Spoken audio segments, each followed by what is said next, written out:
Halo semuanya, perkenalkan nama saya Maria Cassandra Jamie. Hari ini saya akan membuat video presentasi tentang peran pariwisata sebagai alat untuk pengembangan ekonomi lokal di daerah tertinggal. Oke, di sini ada materi yang akan saya paparkan. Yang pertama ada pendahuluan, kontribusi pariwisata terhadap ekonomi lokal, tantangan pengembangan pariwisata, contoh kasusnya, strategi pengembangan, dan kesimpulan.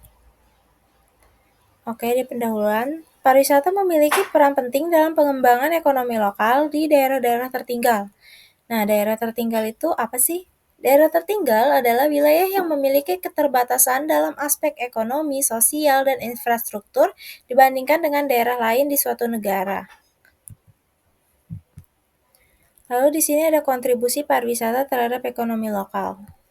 Yang pertama ada penciptaan lapangan kerja. Menciptakan lapangan pekerjaan langsung di sektor pariwisata seperti hotel, restoran, agen perjalanan, transportasi, dan pemandu wisata. Nah, itu contohnya ada manajer hotel, F&B manager, resepsionis atau yang sering kita sebut dengan FO, lalu ada housekeeper, sales marketing, tour guide, chef, dan lain sebagainya. Lalu yang kedua ada peningkatan pendapatan. Pariwisata secara langsung meningkatkan pendapatan daerah melalui pengeluaran wisatawan untuk akomodasi, makanan, dan barang-barang lokal. Lalu yang ketiga ada pengembangan infrastruktur.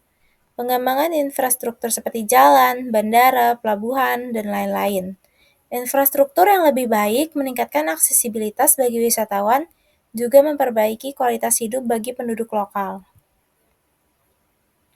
Oke, di sini ada tantangan pengembangan pariwisata. Yang pertama ada keterbatasan aksesibilitas. Keterbatasan transportasi seperti jalan yang buruk, akses bandara yang terbatas, dan transportasi publik yang tidak memadai dapat menghalangi wisatawan untuk mencapai destinasi yang akan mereka tuju. Lalu yang kedua ada keterbatasan SDM atau sumber daya manusia. Kualitas SDM di sektor pariwisata belum memadai. Banyak pekerja tidak memiliki keterampilan yang diperlukan, seperti kemampuan berbahasa asing. Lalu yang ketiga ada ketergantungan ekonomi. Risiko ketergantungan ekonomi pada pariwisata yang bisa menjadi tidak stabil jika terjadi krisis atau penurunan jumlah wisatawan.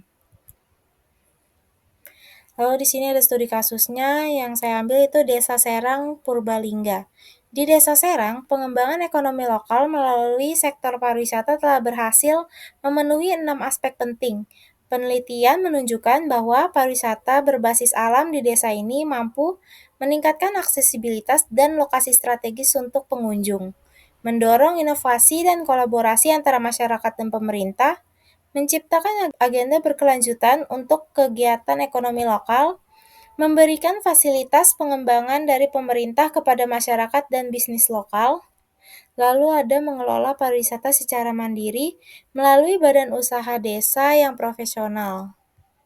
Yang tinggal di Purbalingga pasti tahu Desa Wisata Serang Asri atau DELAS, wahana wisata alam di lereng Gunung Slamet yang menyuguhkan panorama indah perbukitan dengan hawa yang sejuk. Ada satu yang menjadi daya tarik di tempat ini yaitu Dinoland. Dinoland menyuguhkan wisata pada zaman purba, mengenalkan kita hewan pada masa zaman dinosaurus. Tiket masuk DELAS Rp10.000 per orang, kemudian untuk menikmati Dinoland kita cukup membayar lagi Rp10.000 per orang. Ada apa saja di wahana ini? Berbagai replika hewan purba ditampilkan di sini, dibuat semirip mungkin dari tubuh, gerakan, hingga suara hewan tersebut. Ada replika Dilophosaurus, Triceratops, Parasaurolophus, Tyrannosaurus Rex atau T-Rex, Brontosaurus, dan masih banyak lagi. Menarik bukan? Selamat berwisata di Desa Wisata Serang Asri Purbalingga, dan jangan lupa membawa payung karena di sini sering turun hujan. Semoga bermanfaat.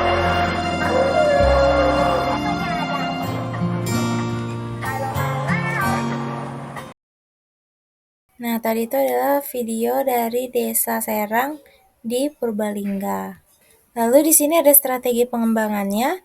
Yang pertama ada pemberdayaan komunitas.